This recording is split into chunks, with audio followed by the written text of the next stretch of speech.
McDonald's. The name is everywhere. A global symbol of fast food and American capitalism, billions served. A brand synonymous with Ray Kroc, the man who took a simple burger joint and turned it into an empire. But what if I told you that story, the one we all think we know is incomplete? That behind the shiny facade of success, there's a story of ruthlessness, ambition, and betrayal. This is the untold story of McDonald's, the one that begins not with Ray Kroc but with two brothers who dared to dream big. Maurice and Richard McDonald, two brothers from New Hampshire, arrived in California in the 1930s, chasing the American dream. They were filled with ambition and a vision to create something extraordinary. The Golden State, with its promise of opportunity and innovation, was the perfect place for their dreams to take root. They opened a drive-in restaurant in 1940, serving the classic fare burgers, fries, and shakes. Their initial venture was a hit, drawing in crowds of hungry customers who loved the convenience and taste of their offerings. The brothers quickly realized they were onto something big. But the McDonald brothers weren't content with the status quo. They saw inefficiency in the traditional drive-in model, slow service, complicated menus, and high overhead. They spent countless hours analyzing their operations, identifying bottlenecks, and brainstorming ways to improve. Their goal was to create a system that was not only faster but also more cost-effective. So, they did something radical. They streamlined everything. They reimagined the entire process of food preparation and service, focusing on simplicity and efficiency. They reduced their menu to just a few items, ensuring that each one could be prepared quickly and consistently. In 1948, they reopened their restaurant in San Bernardino with a revolutionary concept, the Speedee Service System. This new system was designed to deliver food in record time without compromising on quality. It was a bold move that would set them apart from their competitors. It was a symphony of speed and efficiency. A limited menu, food prepared assembly line style. The kitchen was organized like a factory, with each worker responsible for a specific task. This specialization allowed them to serve more customers in less time, revolutionizing the fast food industry. Customers got their orders fast, and the brothers kept costs low. The streamlined process meant less waste and higher profits. The McDonald brothers' attention to detail and commitment to efficiency paid off, as their restaurant quickly gained a reputation for its speedy service and delicious food. The McDonald's model was born. It was a game changer in the food industry, setting new standards for how fast food could be prepared and served. The brothers' innovative approach laid the foundation for what would become a global phenomenon. Little did they know, their innovative system would change the way the world ate. The principles they established in that small San Bernardino restaurant would go on to influence countless other businesses and shape the future of the fast food industry. Their legacy lives on in every quick-service restaurant around the globe. Enter Ray Kroc, a struggling milkshake machine salesman. He saw something special in the McDonald brothers' operation. He saw the potential for something huge. Kroc, with his keen business sense, recognized that the McDonald's system wasn't just a restaurant, it was a revolutionary concept that could be replicated across the country. He envisioned McDonald's on every corner, a vision far grander than what the brothers had imagined. Kroc approached the McDonald's with a proposition: let him franchise their operation. He saw himself as the man to take their idea nationwide. The brothers, content with their success in San Bernardino, were initially hesitant. They had tried franchising before, but it hadn't worked out. But Kroc was persistent, and finally, the brothers agreed. A deal was struck, one that would have far-reaching consequences. The franchising agreement seemed straightforward enough. Ray Kroc, a struggling milkshake machine salesman, saw an opportunity in the McDonald brothers' innovative restaurant model. He envisioned a future where McDonald's would be a household name across America. Kroc would receive a percentage of each sale from the franchises he established. This arrangement promised a steady stream of income, a lifeline for Kroc, who had been searching for a breakthrough. The brothers would maintain control over their original restaurant and a say in future operations. They were proud of their creation, and wanted to ensure it stayed true to their vision. But there was a catch, a sticking point that would become the root of the conflict. The agreement was not as simple as it seemed on paper. Kroc wanted something the brothers were reluctant to give: control. He saw potential for massive growth, but he needed the freedom to make decisions without the brothers' constant oversight. Kroc was a man of relentless ambition. He had a vision of a fast food empire that spanned the globe, and he was willing to do whatever it took to make that vision a reality. He envisioned a McDonald's empire, and to achieve his vision, he needed complete control over the brand and its expansion. He wanted to standardize operations, ensuring every McDonald's offered the same experience. The brothers, on the other hand, were content with their original restaurant and a more hands-off approach to franchising.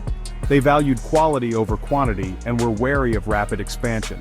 They held firm to their vision of quality and consistency, reluctant to relinquish control over their creation. They feared that rapid expansion could compromise the standards they had worked so hard to establish. This fundamental difference in vision would eventually lead to a bitter struggle for the soul of McDonald's. The clash between Kroc's ambition and the brothers' principles set the stage for a dramatic power struggle that would shape the future of the fast food industry. Kroc got to work. He started selling franchises, and McDonald's restaurants began popping up all over America. His energy was infectious, his drive relentless.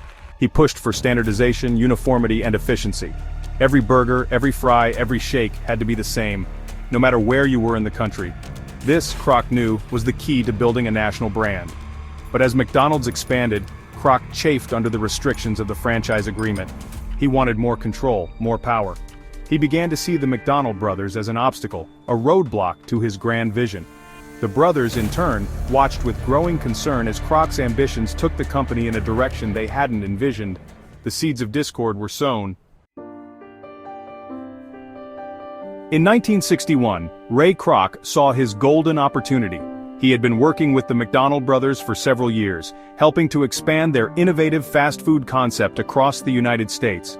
Kroc was a visionary, always looking for ways to grow and improve the business. He recognized that the McDonald brothers had created something truly special, but he also saw that they were not as ambitious as he was. They were content with their small empire, while Kroc dreamed of a global franchise. He offered to buy out the McDonald brothers for $2.7 million, a staggering amount at the time. This was a sum that would make them millionaires overnight, allowing them to retire comfortably and enjoy the fruits of their labor. It seemed like a generous offer at the time, a life-changing sum that would provide financial security for the rest of their lives. The brothers, who had worked tirelessly to build their business, saw this as a chance to step back and enjoy their success. The brothers agreed, eager to step back from the growing pressures of the business. They were ready to hand over the reins to Kroc, trusting that he would continue to uphold the values and standards they had established. They signed the deal, believing they had secured their financial future and a degree of control over their legacy. They thought they had negotiated a fair agreement that would allow them to benefit from the continued success of McDonald's. But there was one crucial detail missing from the agreement. A detail that would have profound implications for the future of the McDonald brothers and their relationship with Kroc. A detail that would have profound implications. The brothers believed that the original 1% royalty on all future McDonald's profits, the heart of their deal with Kroc, was a verbal agreement, a handshake deal based on trust. The brothers believed that the original 1% royalty on all future McDonald's profits, the heart of their deal with Kroc, was a verbal agreement, a handshake deal based on trust. They had always operated on a basis of mutual respect and trust, and they assumed that Kroc would honor this agreement. The heart of their deal with Kroc was a verbal agreement, a handshake deal based on trust. It wasn't written into the final contract. This omission, whether a simple oversight or a calculated move by Kroc, would have significant consequences. It wasn't written into the final contract. This omission, a simple oversight or a calculated move by Kroc, would cost the brothers dearly. They had trusted Kroc, believing that their verbal agreement would be honored, but they were about to learn a harsh lesson about the importance of written contracts. This omission, a simple oversight or a calculated move by Kroc, would cost the brothers dearly. Kroc, ever the shrewd businessman, saw an opportunity to maximize his profits and took full advantage of the situation. This omission, a simple oversight or a calculated move by Kroc, would cost the brothers dearly. The McDonald brothers, who had built their business on trust and integrity, found themselves outmaneuvered by Kroc's relentless ambition. They would never see a penny of the 1% royalty they had counted on, a loss that would haunt them for the rest of their lives. With the McDonald brothers out of the picture, Kroc had what he always wanted: complete control. He wasted no time in consolidating his power and reshaping McDonald's in his image. He streamlined operations, expanded aggressively, and turned McDonald's into a global fast food behemoth. The brothers, meanwhile, faded into the background. Kroc's ambition, however, came at a cost. He minimized the McDonald brothers' role in the company's history. Their names, once synonymous with the brand, were slowly erased. Kroc positioned himself as the sole visionary, the man who built McDonald's from the ground up. The brothers' story, the story of innovation and hard work, was relegated to footnotes. Their legacy, their contribution to one of the most recognizable brands in the world, was all but forgotten.